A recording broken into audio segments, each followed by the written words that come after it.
Praise the Lord. క్రీస్తునందున్న ప్రియులందరికీ Lord's House Church Punjab తరపున మా ప్రేమపూర్వక శుభాభివందనాలు. పరిశుద్ధాత్మ దేవుడు ఒక చక్కటి వాగ్దానాన్ని మీకు తెలియచేయమని నన్ను ఎంతగానో ప్రేరేపించున్నారు. ఆ వాగ్దానం ఏంటో చూద్దాం రండి. మత్తయి సువార్త 10వ అధ్యాయము 29-30 వచనాలు. 2 పిచ్చుకలు కాసుకు అమ్మబడును కదా, ఆయనను మీ తండ్రి సెలవు లేక వాటిలో ఒకటైనను నేలను పడదు. మీ తల వెంట్రుకలన్నీ లెక్కింపబడి ఉన్నవి గనుక మీరు భయపడకుడి. మీరు అనేకమైన పిచ్చుకల కంటే శ్రేష్ఠులు. హల్లెలూయా. ఇది ఎంతో చక్కటి వచనం కదండి. భయపడకుడి. మన యొక్క దైనందిక జీవితాల్లో ప్రతి ఒక్కరికి ఏదో ఒక భయము అనేది వెంటాడుతూ ఉంటుంది. కొంతమందికి ఆర్థికపరమైనటువంటి ఇబ్బందులను గురించినటువంటి భయాలు ఉంటాయి. మరి కొంతమందికి రేపు నా భవిష్యత్తు ఏంటి అనే ఒక భయం ఉంటుంది. మరి కొంతమందికి చదువును గురించి నేను ఎలా చదువుకుంటాను, ఈ ఎగ్జామ్స్ ఎలా రాస్తాను అని మరికొంతమందికి భయం ఉంటుంది. మరి కొంతమందికి నేను పిల్లల్ని ఎలా పెంచాలి, ఈ పిల్లలు దారి తప్పిపోతున్నారే అనే ఒక పిల్లల యొక్క భవిష్యత్తును బట్టి భయాలు కలిగి ఉంటారు. మరికొంతమందికి దురాత్మ శక్తుల గురించినటువంటి భయాలు ఉంటాయి. మరికొంతమందికి అన్నిటికంటే ప్రాముఖ్యంగా అనారోగ్యాల గురించినటువంటి భయాలు ఎంతో వెంటాడుతూ ఉంటాయండి అనేక మందిని. ఇప్పుడు నేను చెప్పినటువంటి ఈ భయాల్లో ఏదో ఒక భయము మిమ్మల్ని వెంటాడుతుందా? చాలామంది ఈ రోజుల్లో అనారోగ్యాల గురించి ఎక్కువగా భయపడుతుంటారు. ఏదైనా ఒక చిన్న జబ్బు మన శరీరంలో ప్రవేశించిన, తీరని రోగము, కుదరని రోగము మనల్ని వెంటాడుతున్నా దాని పట్ల ఎంతో భయాన్ని కలిగి ఉంటాం. అయ్యో, ఎన్ని రోజులకి ఈ రోగం నాకు తగ్గట్లేదే, ఏం చెయ్యాలి, ఎలా దీన్ని తగ్గించుకోవాలి, దీనికి ఇక మార్గం లేదా అని ఎన్నోసార్లు భయం కలుగుతూ ఉంటుంది మానవుని యొక్క హృదయంలో. ఇలాంటి భయము మీకు కూడా ఉందా? రీసెంట్గా మా పాప బర్త్డే జరిగిందండి. అయితే ఆమె బర్త్డే రోజు ఉదయాన్నే లేచి తనకు ఒక వాగ్దానం ఇవ్వాలి అని ఎంతో ఆశతో ప్రార్థిస్తున్నాను నేను. అయితే ప్రార్థిస్తున్నప్పుడు నాకు తెలియకుండానే కళ్ళలో నీళ్ళు వచ్చినాయి. ఎందుకు ఏడ్చానంటే, ప్రభువా, నేను నా కుమార్తెను పంజాబ్కి తీసుకువచ్చిన దగ్గర నుండి తరచుగా ఆమె అనారోగ్యం పాలవుతుంది. ఆమెకు 2 సార్లు హాస్పిటల్లో అడ్మిట్ చేశామండి.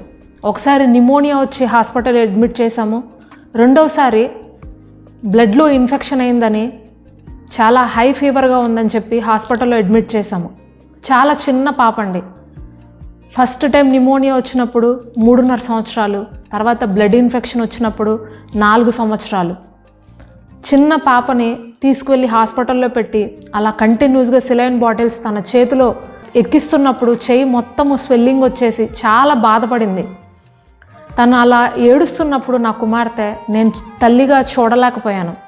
ఆ తర్వాత కూడా తరచుగా మరి ప్రతి 4 రోజులకి ఆమెకు ఫీవర్ వస్తూ ఉంటుంది. ఎందుకంటే ఇక్కడ సివియర్గా కోల్డ్ ఉంటుందండి. 3 డిగ్రీలు 4 డిగ్రీలు టెంపరేచర్స్ ఉంటాయి ఇక్కడ. మన ఆంధ్ర తెలంగాణలో అయితే 16-17 డిగ్రీలకు మించి తక్కువగా వెళ్ళదు. చాలా రేర్గా జరుగుతుంది అక్కడ టెంపరేచర్ డౌన్ అవ్వడం అనేది. కానీ ఇక్కడ దగ్గర 4-5 నెలల పాటు చాలా లో టెంపరేచర్స్లో పంజాబ్లో ఉంటుంది. ఇంత చలిలో చిన్న కుమార్తె కదండి, ఆమెకు తట్టుకోలేకపోయింది. అయితే ప్రభువుని అడిగాను, ప్రభువా, ఇప్పుడు ఆమెకు 5వ సంవత్సరం నువ్వు ఇచ్చావు, నీకు వందనాలు. ఈ విధంగా తరచుగా ఆమె ఫీవర్ వస్తోంది, ఏంటి ప్రభువా, 4 రోజులు అయిపోతుంది అని అంటే నాకు భయం వేస్తుంది, మళ్ళా ఫీవర్ వస్తుందేమో, మరలా ఫీవర్ వస్తుందేమో అని నేను భయపడుతున్నాను ప్రభువా. తను ఈ విధంగా అనారోగ్యంతో ఉంటే తను ఎప్పుడు బలాన్ని పొందుకుంటుంది, తను ఎప్పుడు హెల్తీగా మారుతుంది, ఇమ్యూనిటీ సిస్టమ్ డెవలప్ అవ్వట్లేదు ఆమె శరీరంలో అని చాలా బాధపడ్డాను ఆ రోజు. అయితే ప్రభు నాకు ఖచ్చితంగా ఇదే వాగ్దానంతో ఆ రోజు ఉదయం మాట్లాడారండి. మీరు అనేకమైన పిచ్చుకల కంటే శ్రేష్ఠులు. 2 పిచ్చుకలు 1 కాసుకు అమ్మబడును కదా, అయినను వాటిలో ఒక్కటైనా కింద పడదు నా తండ్రి సెలవు లేకుండా. కనుక మీరు భయపడకండి, మీ తల వెంట్రుకలన్నీ కూడా నేను లెక్కించాను అని ఆ రోజు ప్రభు నాతో మాట్లాడారు. నీ కుమార్తెను బట్టి నువ్వు భయపడద్దు, నీ కుమార్తెను బట్టి నువ్వు చింతించద్దు. ఆమె నా దృష్టిలో ఎంతో శ్రేష్టమైనది, ఆమె నా దృష్టిలో ఎంతో విలువైనది. ఒక పిచ్చుక కింద పడాలి అన్నా కూడా నా తండ్రి సెలవు లేకుండా పడట్లేదు కదా, మరి నీ కుమార్తెను నేను ఎంత బాగా పట్టించుకుంటాను, నేను ఎంత బాగా ఆమెను గమనిస్తాను, నువ్వు ఎందుకు భయపడుతున్నావు? ఆమెను బట్టి నువ్వు చింతించద్దు, నన్ను స్తుతించు, నా సేవ నువ్వు చెయ్యి, నా గురించి నువ్వు ఇంకనూ ప్రకటించు, ఆమె భవిష్యత్తు గురించి, ఆమె యొక్క ఆరోగ్యం గురించి నేను పట్టించుకుంటాను, ఆమెను నేను కేర్ తీసుకుంటాను అని ప్రభు ఆ రోజు ఉదయం నన్ను ఎంతగానో ప్రోత్సాహపరిచారండి.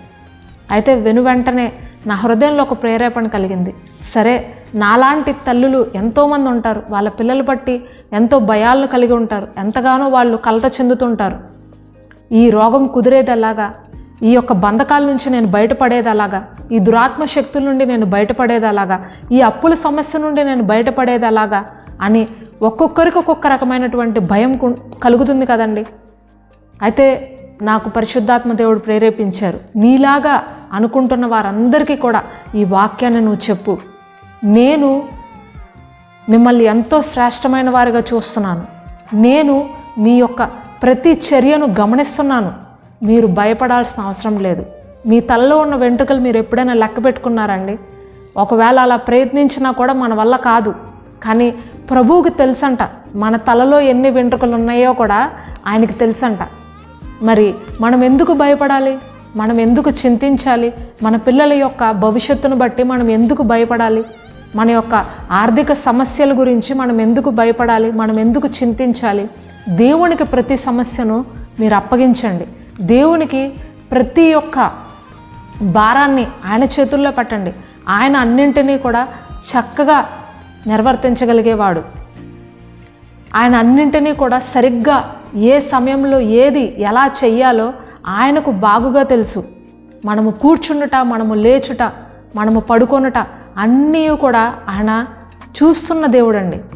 ఆయన మనల్ని చూచుచున్న దేవుడు. ఎల్ ఈరే, దేవుడు మనల్ని చూస్తున్నాడు, ఆయన మనల్ని పట్టించుకుంటాడు. ఆయన ఎబినేజరే, ఇంతవరకు మనకి సహాయం చేసిన దేవుడు ఇక ముందు కూడా మనకు సహాయం చేస్తాడు. ఈ లోకపు తండ్రులు గుడ్డును అడిగితే పామును ఇవ్వరు కదా, మరి నీ పరమందున్న తండ్రి నీకు అంతకన్నా మంచి ఈవులు ఇవ్వాలి అని కోరుకుంటున్నాడు అని పరిశుద్ధాత్మ దేవుడు చెప్తున్నారు ఈరోజు. దేవుని ప్రేమ ఎంతో గొప్పదండి. ఆయన హస్తము ఎవ్వరిని కూడా విడిచిపెట్టదు. ఆయన ఎవ్వరికి కూడా అన్యాయం చేసే దేవుడు కాదు. మీరు చేస్తున్నటువంటి ప్రార్థనలు, మీ జీవితంలో మీరు చేసినటువంటి త్యాగాన్ని ఆయన మర్చిపోయే దేవుడు కాదు. మీరు ఏ నిమిషంలో మీరు ఎంతగా రోధిస్తున్నారో, మీ బాధ ఏంటో, మీ భయాలేంటో మీరు చెప్పే కన్నా ముందే దేవుడికి అన్నీ తెలుసండి. నా కుమార్తె గురించి నేను బాధపడుతున్నప్పుడు ప్రభు అంటున్నారు, నువ్వు ఎందుకు భయపడుతున్నావు? నువ్వు నా సేవ చేస్తున్నావు కదా, నువ్వు నా కోసము అన్నీ త్యాగం చేసుకుని వచ్చావు కదా, మరి నీ కుమార్తెను నేను వదిలేస్తాను అనుకుంటున్నావా? నీ కుమార్తెను నేను పట్టించుకోకుండా పక్కన పెట్టేస్తాను అనుకుంటున్నావా? నువ్వు ఎంత శ్రేష్టమైన దానివో నా దృష్టిలో నీ కుమార్తె అంతకన్నా శ్రేష్టమైనది. నీతిమంతుల సంతానము ఎప్పటికీ కూడా విడిచిపెట్టబడదంటండి. నీతిమంతుని యొక్క పిల్లలు వారు తింటున్న భోజనపు చుట్టూ కూడా ఒలివ చెట్ల వలె ఉంటారంట. ఎవరైతే యెహోవా యందు భయభక్తులు కలిగి ఉంటారో వారి కుటుంబము ఇలాగ ఆశీర్వదించబడుతుందని కీర్తనల గ్రంథము 128 అధ్యాయంలో రాయబడి ఉంటుంది. మీ పిల్లల భవిష్యత్తు ఆయన మీద వేయండి, మీ అప్పుల భారాలు ఆయన మీద వేయండి, మీ యొక్క అనారోగ్య సమస్యలు ఆయన పైన వేయండి, మీ వైవాహిక జీవితంలో ఉన్నటువంటి సమస్యలను ఆయన పైన వేయండి. ప్రభువా, నేనైతే ఈ యొక్క భారాన్ని మోయలేను, నేనైతే ఈ యొక్క బాధను భరించలేను, నేనైతే ఈ అనారోగ్యాన్ని తట్టుకోలేను, నాలో ఉన్న భయాలన్నీ తీసేయండి ప్రభువా, నన్ను నువ్వు కాపాడయ్యా, నన్ను నువ్వు సంరక్షించయ్యా అని అడిగినట్లయితే, ఇదిగో పరిశుద్ధాత్మ దేవుడు ఈరోజే మీతో మాట్లాడుతున్నారు. నువ్వు భయపడద్దు, నువ్వు అనేకమైన పిచ్చుకల కంటే కూడా శ్రేష్టమైన వాడువు, శ్రేష్టమైన దానవు. నేను నిన్ను ఎంతో ప్రేమిస్తున్నాను. నీ యొక్క ప్రతి సమస్యను నీకన్నా ముందుగా నేను ఎరిగి ఉన్నాను. నువ్వు నాకు అప్పగించు. నువ్వు విశ్వాసంతో నా దగ్గర అడుగు ముందుకు వేసినట్లయితే, విశ్వాసంతో ఇది నేను చేస్తాను అని నువ్వు నమ్మినట్లయితే, నేను నీ జీవితంలో అద్భుతాలు చేయుటకు, ఆశీర్వాదాలు నీకు అనుగ్రహించుటకు ఎంతగానో సిద్ధంగా నిలబడి ఉన్నాను అని పరిశుద్ధాత్మ దేవుడు ఈరోజు మీకు బయలుపరుస్తున్నారు. కనుక భయపడద్దు, సంతోషంగా ఉండండి, ఎల్లప్పుడూ ప్రభువునందు ఆనందించండి. మరల చెప్పుదును, ప్రభువునందు ఎల్లప్పుడూ ఆనందించండి. భయాల్ని పక్కన పెట్టి సంతోషంతో కృతజ్ఞతాస్తుతులతో మోకరించి, ప్రభువా నీకు వందనాలు, ఇంతవరకు నా జీవితంలో నువ్వు ఇన్ని కార్యాలు చేసినందుకు నీకు వందనాలని ప్రతిరోజు కృతజ్ఞతాస్తుతులు చెప్తూ దేవుని సన్నిధిలో సంతోషంగా గడపండి. ప్రభువు మిమ్మల్ని అన్ని రీతులుగాను ఆశీర్వదించి సంతోషింపజేస్తారు. హల్లెలూయా. ప్రార్థన చేసుకుందాం. తలలు వంచండి. పరిశుద్ధుడా, ప్రేమ కలిగిన మా తండ్రి యేసయ్యా, నీకు వందనాలు ప్రభువా. భయపడకుడి, మీరు అనేకమైన పిచ్చుకల కంటే శ్రేష్ఠులు అని నువ్వు వాగ్దానం చేస్తున్నావు తండ్రి. ఎంతో అల్పమైన జీవితాన్ని కలిగి ఉన్నావు, ఒక పిచ్చుకనే నువ్వు ఇంతగా పట్టించుకున్నావు దేవా. మరి అది కింద పడడం కూడా నీ యొక్క ఆజ్ఞ లేకుండా పడట్లేదు అని నువ్వు తెలియజేస్తున్నావు ప్రభా. ఒక అల్పమైన జీవితం కలిగి ఉన్న ఒక చిన్న ప్రాణినే నువ్వు ఇంతగా పట్టించుకుంటున్నావు. మరి నీ దృష్టిలో మేము ఎంతో శ్రేష్టమైన వారము, ప్రాముఖ్యమైన వారమని నువ్వు ఈ వాక్యం ద్వారా నువ్వు మాతో మాట్లాడినందుకు నీకు స్తోత్రాలు ప్రభా.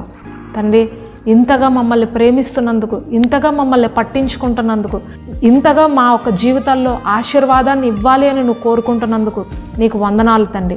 ఇక్కడ ఎంతమంది అయితే అనేక రకములైనటువంటి భయాలతో తల్లడిల్లుతున్నారో అట్టివారందరినీ నజరేయుడైన యేసు నామంలో తండ్రి విడిపించుచున్నాం ప్రభా. యేసు నామంలో ప్రతి భయాన్ని వెళ్ళగొట్టుచున్నాం ప్రభా. తండ్రి దేవా, నీ పరిశుద్ధాత్మ కార్యాలు ఇప్పుడే బలంగా జరుగునుగాక తండ్రి. నీ యొక్క గొప్ప కార్యాలు, నీ స్వస్థత కార్యాలు ఎవరైతే నమ్మి విశ్వసిస్తున్నారో వారి జీవితాల్లో బలంగా జరుగునుగాక యేసు నామంలో. నా తండ్రి, వారి యొక్క అప్పుల సమస్య నుండి విడుదల కలుగునుగాక. పిల్లల భవిష్యత్తు గురించి, పిల్లల యొక్క ఆరోగ్యాల గురించి ఎంతమంది అయితే తల్లులు కన్నీరు కారుస్తున్నారో తండ్రి, వారి యొక్క పిల్లల భవిష్యత్తులో ఆశీర్వాదం వచ్చునుగాక యేసు నామంలో.